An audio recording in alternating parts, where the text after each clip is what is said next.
You are listening to Wrestling Observer Live with your hosts, Brian Alvarez and Mike Sempervive. Are you ready? Are you ready? Let's get it on! Welcome to the show.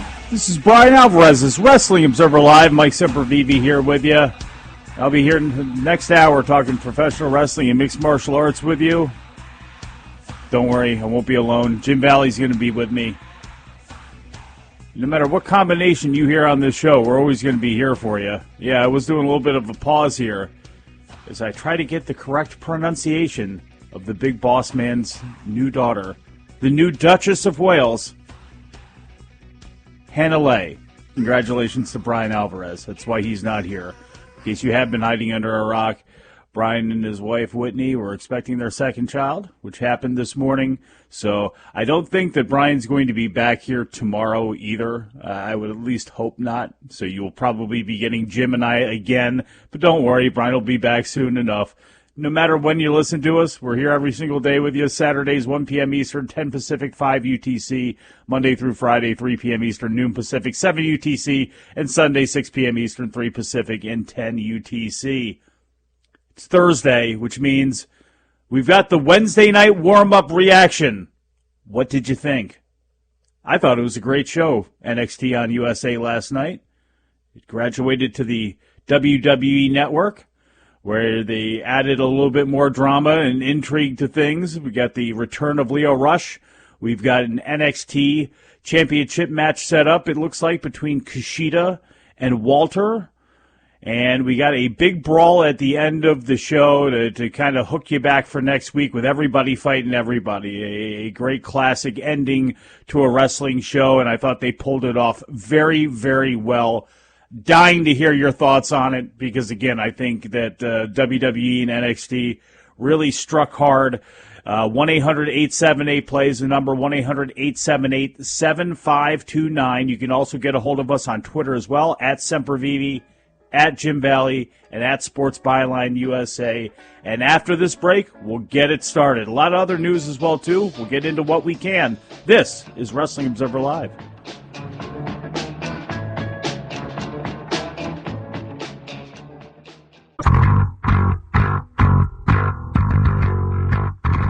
Welcome back to the show. Mike Sempervive here with you. Wrestling Observer Live. Don't worry, I'm not alone. Jim Valley also here with me. Jim, how are you, sir? Hey, man. I'm doing great.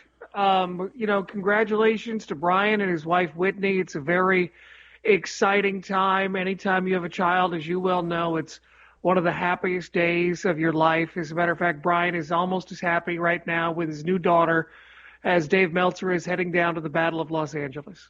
You know why he is, too. Second tax write-off. That's what this is all about for Brian, I think. No, I'm just kidding. I don't know who's happier right now, because Dave always gets pretty happy going to these Bola shows. I'm surprised you're not out gallivanting somewhere after a couple weeks off. Are you comfortable being back again behind the mic? Yeah, I've missed it. It'll be fun. I'll be back, by the way, this Saturday. Thank you for filling in last Saturday. I'll be back at 10 a.m. Pacific, 1 p.m. Eastern, here on the Sports Byline for Wrestling Observer Live on Saturday. Well, you know what the big story of the day is. You know, we are 2 weeks away from the Wednesday Night Wars. We got a little bit of a warm-up last night, and before I throw it to you and ask for some of your opinions on what you thought of the presentation of NXT on USA, as well as the USA Network, the WWE Network last night, got a couple of tweets, which you can do. Send them to at Sempervive, at Jim Valley, and at Sports Byline USA. DuPont here, like the show last night. I have to disagree about the brawl, though. Could have been great, but the camera cuts and the view swinging left and right and going slightly up and down when it wasn't cutting ruined it for me.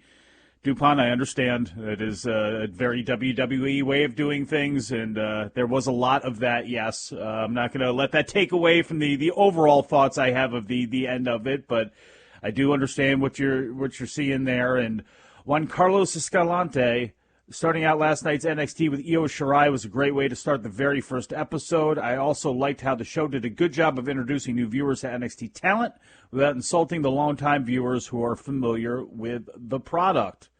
I disagree a little bit there, But I think we got a couple weeks before we really have to do the hard sell on rolling everybody out. But, Jim, what did you think about what I guess would essentially be the soft opening of NXT on USA last night? I thought it looked great. I thought they didn't do too much. You know, you got the tease of Walter in the United States, which is awesome. You got the return of Leo Rush. You got, a women's match that they're going to be teasing for a future episode, and then you got the title change. So I thought that they did just enough to get people excited without doing a complete hotshot show. And then, of course, there was the brawl at the end of the show, which was exciting as well. So I think it's clear that they're building something over the next couple of weeks that will probably, really pay off and really kick into high gear on October 2nd. But for me, personally, I thought I was super excited for Roderick Strong.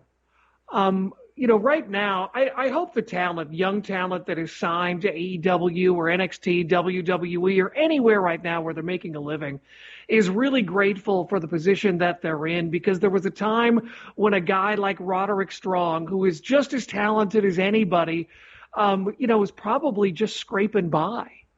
And who would have thought that now here he is with the career path that he had? I was there actually at NXT at Full Sail when he debuted in NXT years ago, and you figure he was just going to be the veteran role to put people over, and now probably the biggest match of his career on USA Network, winning a championship on a debut show. I'm really happy. That guy has put in the time. He's got a lot of talent, and I'm just happy for Roderick Strong.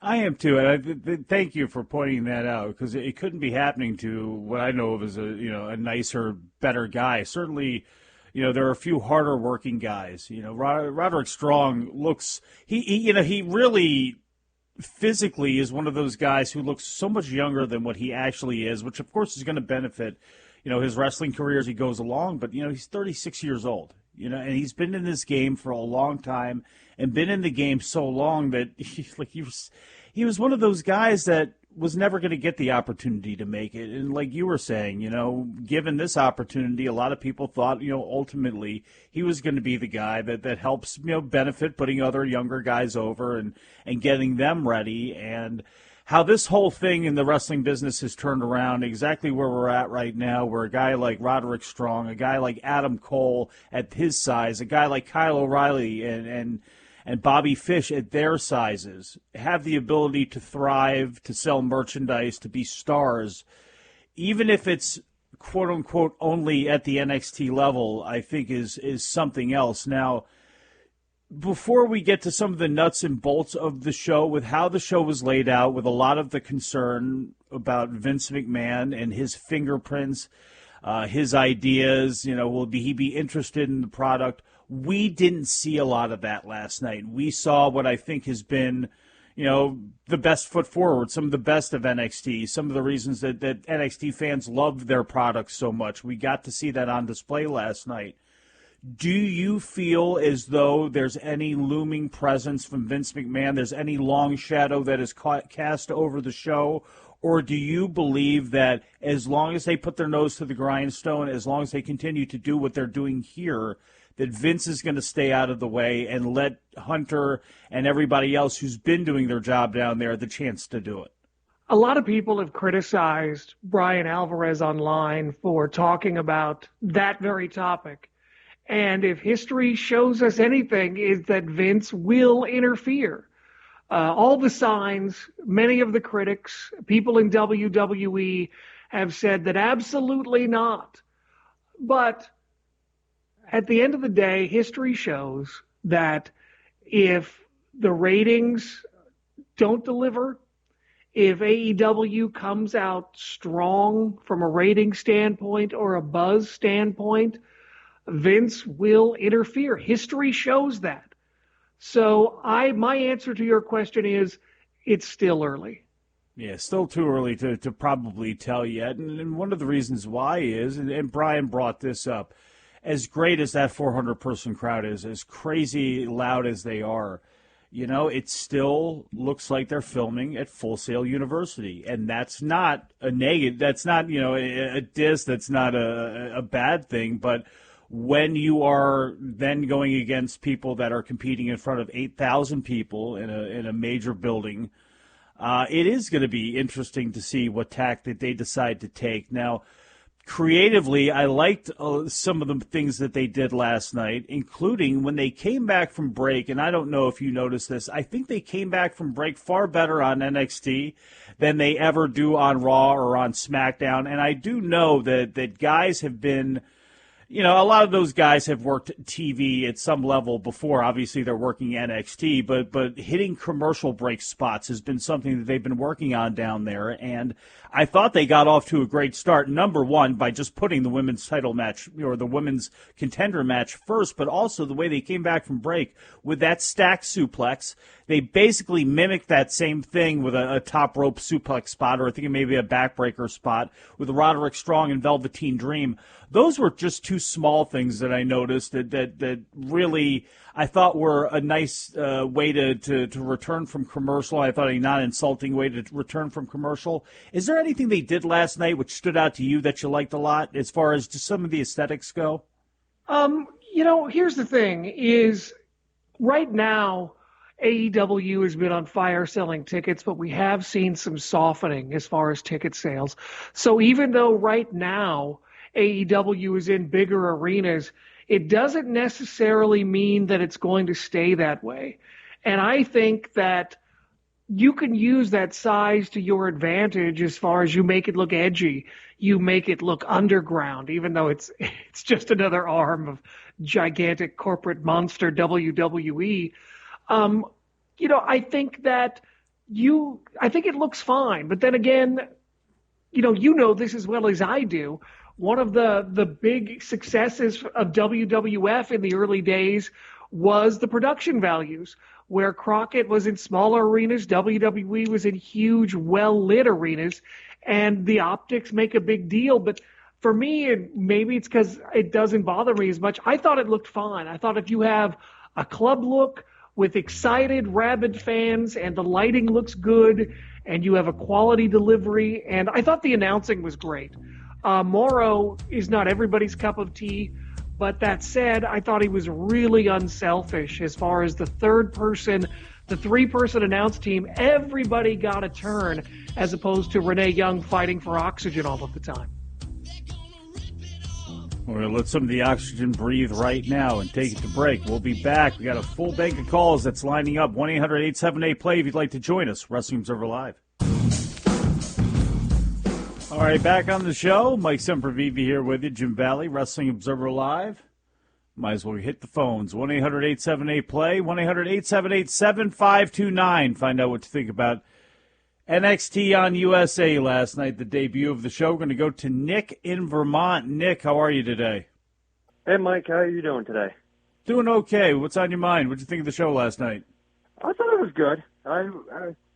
I wanted to call in and talk about the New Japan booking of Suzuki and Liger. Big fan of it so far. Like, I am emotionally invested in this.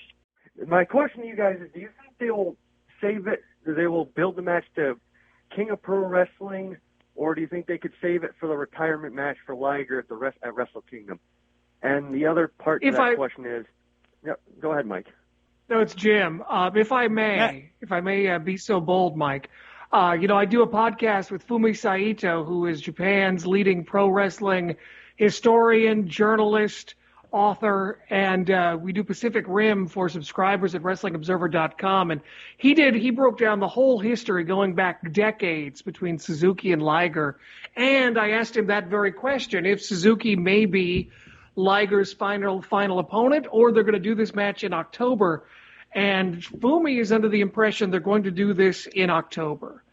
And he talked about, as far as Liger's last match, traditionally, and he didn't say that he knew this for sure was going to happen, but it makes sense that it's not unheard of to do like a gauntlet match for your last match, where they'll bring out, former longtime rivals, and you'll do like 5 minutes here and 5 minutes there as your last match. So it's something we may see in January at Wrestle Kingdom. Okay, and the other part to that question is, with the unmasking of Liger that Suzuki did the other morning at the New Japan show, Do you think it's possible we may see the return of Keishan Liger in that match if it happens at King of Pro Wrestling? Umi thinks that, given their history, and they've got a long history together. Really, he thinks the symbolism is Suzuki saying to him, "Go back to you're going to retire. You're done. Go back to being yourself. You're done being Liger." He doesn't think that it's any sort of point to any other character. All right. Thank you guys very much for the call. Have a good day, guys. You too, Nick. I want to thank you very much for the call. Going to stay with the phone lines now, 1-800-878-PLAY. Brent in New York. Brent, how are you today? Good, how are you? Doing all right. What's on your mind? Nothing. I know I talked to you yesterday, actually, about the NXT that was last night. And give me one second, my phone's acting up. I apologize. So my question for you is, I know I felt this way. Last night when it went off of USA, went to the network, I had to wait almost a half an hour for the network to come back up. It crashed for me. And that, to me, totally ruined the second half of the show. I just want to know what your opinion on that is. I know Dave said on the Observer Radio that other people's crashed as well. Oh, yeah, Brian, thank you very much for the call. I don't know. I was not watching live. I saw it after the fact, so I didn't have any of the suffering which took place for a lot of people, and I mean a lot of people. This was not isolated. This was not, maybe your internet's slow or something like that. No, this was an issue, a big one on their end when everybody tuned over and the whole thing crashed. Obviously, the hope is this was just a 1 week thing. If it's a 2 week thing, the other hope is, the 2 weeks from now, it's 3 weeks from now, it'll all be on USA anyway. So hopefully this is only a problem if it is going to be a problem for just 1 more week. But Jim, did you have that issue, and did you see and hear a lot of the angry fan base that was having all sorts of issues, including Dave as well as many other people signing in? I didn't watch it live. I fell asleep. So I watched it this morning with no problem. But I understand the frustration. I get that. There's definitely a frustration there. But if you want to look on the bright side, I think it says that there is interest for this new NXT on USA, and that they were able to get these fans to migrate from the USA Network to the WWE Network.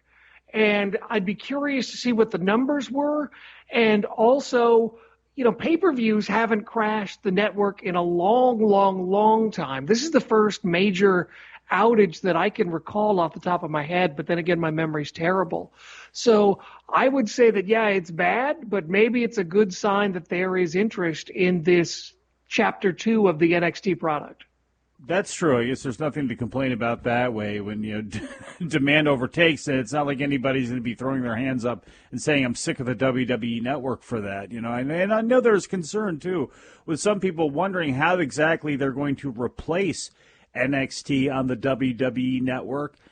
I understand some of that talk, and it's just something else to banter about, which is why I think people are doing it. But I think we're looking at such an upheaval with the network anyway that I'm not real sure what to think about it. We're heading towards tiered programming coming up here sometime after the new year. I don't know if they wait till after Mania or exactly if they pull this off first quarter or exactly when they do it. But we are going to go to tiered programming where $9.99 is only going to be one option. So there were going to be changes to the network anyway. Do you have any thoughts on how you go ahead and replace NXT as a weekly special thing with it being on the USA Network now? Do you focus on NXT UK more? Do you run more Evolve specials? Do you do anything when it comes with trying to fill in the live first-run programming of NXT, Jim? Or do you just kind of wait and see how things are going to go and wait and see how how they set up the tiered process to things? Because I don't know what's going to happen there. I just assume we're going to have a flood of new different types of programming, when it comes to some of the things out of the production companies that WWE uses. I think we're going to get more documentaries and things like that. But do you have any concern about filling that void in for people? And there are many of them who got the WWE Network just for NXT. Okay, listen to me. Listen to me very carefully here. I feel so bad for these people, for this void, because, that's what we need is more pro wrestling content to watch. Listen, if there's a void in your life that you miss WWE NXT on the network because now it's on USA, go outside, get a hobby. But what about those Tinder, people that have been paying for the Grindr, WWE Network just for NXT, Jim? There's so much wrestling content. It's impossible to watch all of this wrestling content. That's just, oh my gosh! It's like The Simpsons. Like we need another snack food. It's they'll fill it with something, whether it's NXT UK. I mean, there's so much talent that we haven't seen. Whether it's Tony Storm, whether it's Viper.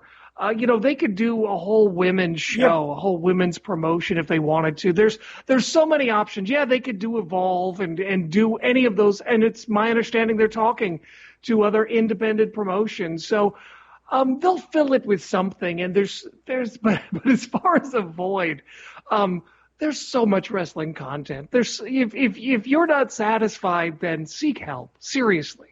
Well, I think my question is more for the people that if you're getting the WWE Network just for NXT and maybe for the pay-per-views, how do you fill that void for those people? Do you have any concern for them? I don't think the concern is there's not enough pro wrestling, but I think there is a concern of if I'm paying for something and you take that away and now offer it for free, why would I continue to pay for it? And I guarantee you there are pay-per-views people, and specials and things these people haven't seen. There's a lot of new content on the network, and again, they'll fill it with something. I guarantee you, whether it's Evolve or NXT UK or some other NXT Japan, or whomever they're making contact with in Japan, something will fill the void. Just like nature, Vince McMahon abhors a vacuum. Darkstar on Twitter, not terribly thrilled with Candice winning, but I think she's going to dethrone Shayna in 2 weeks. However, I do think she will lose the title to Io at War Games, who will probably enter a mini feud with Mia Yim before them. That is very possible. Anonymous also on Twitter. History does not always repeat itself. Perhaps WWE knows that fans watch AEW because it's the alternative to WWE, so why not compete against that with your alternative that's been around much longer than AEW? That is certainly what they're doing right now. Going to go back to the phones as well, 1-800-878-PLAY. Shane in Detroit. Shane, how are you? Good, Mike. I really liked NXT last night, actually. I think with Velveteen Dream and Adam Cole, possibly, you have a really interesting world title match. And if the crowds stay as hot as they were tonight, I think there's no problem staying at Full Sail. It kind of has like a Fight Club feel. I thought it was really cool. Shane, well, thank you very much for the call. Yeah, it did. Again, the ambiance and the energy down there at Full Sail was second to none. Jim, I know we're getting close to the break here, but Velveteen, I was wondering, I figured he would drop the belt last night, but I'm going to give you this to chew on when we go to break. I thought he'd win the belt because I thought he'd be a character that would be ripe to be drafted to a Raw or a SmackDown. They seem to set up a deal with Adam Cole. That may only be temporary to lead into the next takeover show, but I want to get your thoughts on that and what you do with Velveteen Dream. Is he ready, truly, for prime time? We'll be back, Wrestling Observer Live. All right, back on the show. At least I believe we are, because I believe Talkback is still on. So I couldn't tell. But I'm Mike Sempervive here with your Wrestling Observer Live. Jim Valley also here with you. Back on the show, and Jim, I kind of led you out there a little bit, and Tony, I know you're on the phone lines right now, just hang with me. I know a couple of other people are as well, too, 1-800-878-PLAY. But I did lead you into asking about Velveteen Dream, the case of Velveteen. Will we see him on Raw or on SmackDown down the line, or do you see him remaining in NXT? They did set up the match seemingly with Adam Cole last night with Cole's interference, costing Dream the NXT North American Championship to Roderick Strong. Do you look at that as a way to get the title off of him and he can kind of ease out? We may see him on Raw or on SmackDown being drafted, or do you see him remaining in NXT? I would probably, if all things were even, would like to see him remain in NXT, but that's not usually how these things work, and we happen to see people on the main roster far earlier than possibly they should be. But, Yeah, it's a funny case with him. The act is certainly major league. Is his talent in the ring yet? It's early in his career. He seems to have certainly a little bit more to go, in my opinion, but that's never stopped him before. If you were them, what would you do? And what do you think about Dream last night and his prospects on the main roster? I think you keep him on NXT, particularly you need stability with the brand, but you do never know. We could see him leave, but if I were to bet, I say he stays with the brand. And I don't think his losing last night really had much to do with him and his future. I think it had to do with establishing the Undisputed Era as the big bullies, the big heels of NXT. And now you need baby faces to chase them. And even though the Dream doesn't have a championship, he now becomes a babyface who gets to chase Roderick or gets to chase Adam Cole, baby, or whomever. So he's in a really good position to be in that money ratings position. And if he's successful here, then he can be successful in WWE. But to be honest, I have questions, not about him or the character, but we've seen some people who do really, really well at NXT and do really, really poorly in WWE on Raw or SmackDown. But I think last night was a great move. You put all the belts, all the heat on the big faction, and now they get to run wild like the Horsemen or DX or the NWO or whomever. And, the good guys get to chase them for a while, and that's going to be the story. I thought it was the perfect thing to do for a first show. Yeah, Sev on Twitter, great show for NXT last night. Any chance we could be headed towards TakeOver Survivor Series with the Undisputed Era versus Walter and his group? I had a little birdie indicate to me that that's the direction that they are heading. What do you think about that one to lead into the It shouldn't be anytime. It shouldn't be anytime soon. It shouldn't be anytime soon. Walter, while a lot of the I don't think so readers, either, but that seems to be the buzz. I think it's too soon. I think you need to establish for the audience who Walter is, for the USA audience. You need to establish his faction and his people. The only thing that I feel bad about is I feel bad that if they're feeding Kushida to Walter, and I hope that doesn't happen. Yeah, I kind of got that impression too, or at the very least it was, well, we're gonna try to touch all bases with this, and try to make people happy who like Kushida, and you have a big man, little man thing. I mean, I think I'll be interested to see where they go with this and how the presentation of it is, especially because, again, it seems to be that they're being, and I'm going to say heavy-handed, but it certainly seems to be that they are moving rapidly, or at least moving strongly towards Undisputed Era and Walter's group. But we're going to take it back to the phone lines now. Tony's been waiting forever and a day. So, Tony in Philadelphia, how are you? Welcome to the show. I'm good. Thanks, Mike. Thanks, Jim. How you guys doing? We're doing great. The best.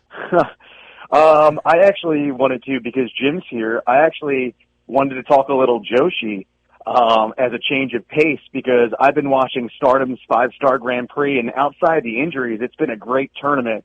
And unfortunately, my girl Jungle Kiona separated her shoulder. I got a first glimpse of her at the Stardom show where you did commentary, Jim, and she's fantastic. Jungle. She had her own faction, and they were kind of maybe too nice to be cool and to get a big following. But now that she's under Hana Kimura, as far as the Tokyo Cyber Squad, she's cooler, she's tougher, and she gets to show her strong style. So I think it was a great move. And, one of the things people haven't talked about, and, Stardom's attendance is up. Granted, it's a few hundred each show, but that's still a big deal to Stardom. And Hana Kimura, who is really kind of the new factor in all of this, is a draw. She is, you can point to her as far as selling merch and their picture books. And if you want to talk about successful wrestlers who are a draw outside of the platform, regardless of what company they're in, Hana Kimura, on a very small level, but it's still there. There are metrics you can point to. She's a draw.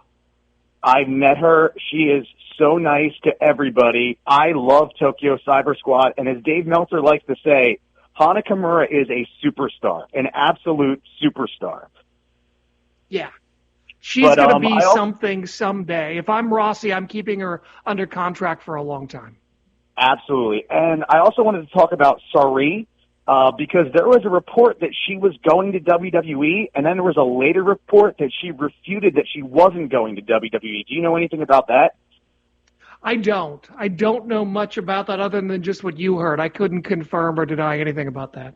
The other thing I wanted to talk about was that the NXT show, I thought it was a great show top to bottom. It felt like a takeover, and, you know, I'll hang up and listen to you guys, but I want to get your take on what they're going to do on that October show where the first show they go against AEW. Do you think that is going to be an absolutely stacked takeover-level show to compete with the AEW show? Because I can't see any reason why they don't do that. That's sure as hell the energy they're going to be going for, Tony, and I really appreciate your call, too, and some of the diversity of your questions there, too. Obviously, they're going to do that. Now, they're going to, I think, have, much like Cameron Grimes last night, we're going to have, you know, squash matches to feature people and to showcase people. I think we are going to have more video package. We are probably going to have a little bit more of an explanation for new viewers exactly who these folks are, because they didn't really get into who Velveteen Dream was or who Roderick Strong was or any depth to these guys. And that was good in a way because, again, you got to try to serve both sides. You got an NXT fan base and a wrestling fan base that already is going to know some of these people. But for new viewers of NXT, the people you're trying to hook who are basically pure Raw fans or pure SmackDown fans, I mean, you're going to try to hook some of them in. So I see them, you know, again, playing both masters here, but most certainly keeping the same energy and having, you know, big-time matches. Why would you not, right? I agree 100%. I think they'll definitely stack the deck, and we are seeing the building blocks toward that. The one thing I love is that you can see the direction they're going. It all makes sense, and history shows with NXT that they do stay on a path. Sometimes there's twists and turns. Sometimes there are things that are out of control, but by and large, they're cohesive, well-written stories. Hey, real quick, Mike, before we move on, it is Hall of Fame season for the Wrestling Observer newsletter, and I do the Portland WrestleCast for subscribers of WrestlingObserver.com. And I have made a case in the latest podcast that's going to be dropping soon for Don Owen, the promoter of the NWA Northwest Territory, who is in danger of dropping off the ballot entirely this year. I make the case for voters to vote for Don Owen. We talked to Tom Pritchard. We talked to historians Mike Rogers and Matt Farmer, and we make the case that Don Owen promoted for over 50 years, so he's got the longevity.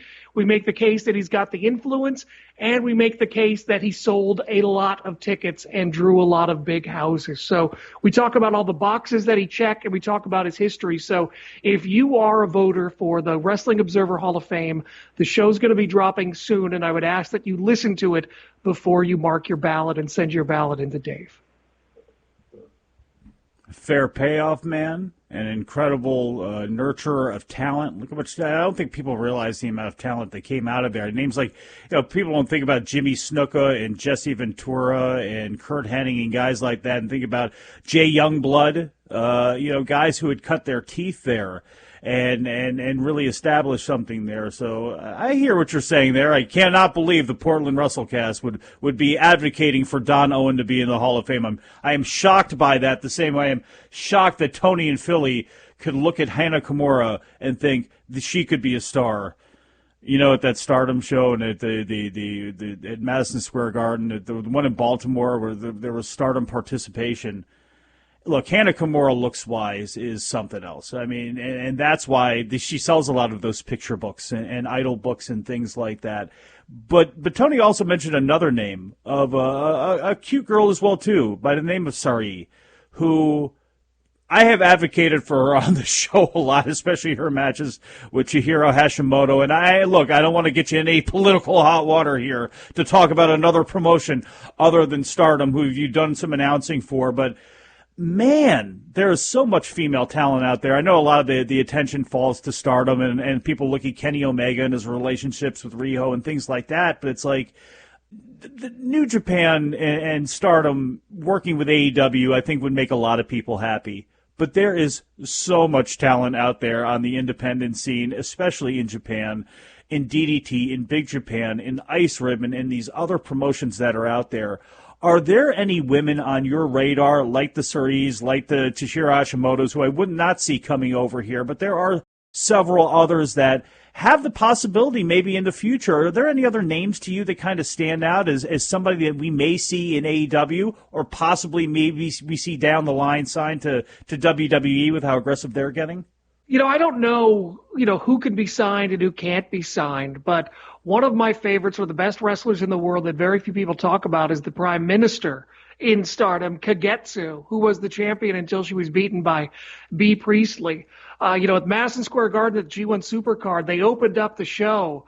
Oedo Tai did, Kagetsu and her partner, and the crowd didn't know them. And the crowd was pretty quiet at first, and over time, because of their work and their charisma and their knowledge, I'm not going to say that they had the crowd on their feet, but they got over. They went from complete nobodies to the crowd cheering and going crazy. And I think that Kagetsu is a ring general and a leader in Stardom, and maybe one of the best wrestlers in the world that people aren't talking about. Whether she goes anywhere else, I couldn't say. Stardom seems like a good fit, but I think she's awesome. I'm a big fan. She is an incredible ball of charisma. Oedo Tai, just absolutely awesome there. But there we are. The music is playing. You know what that means. Time for the end. We'll be back to put a bow on this thing when we get back from break. Wrestling Observer Live.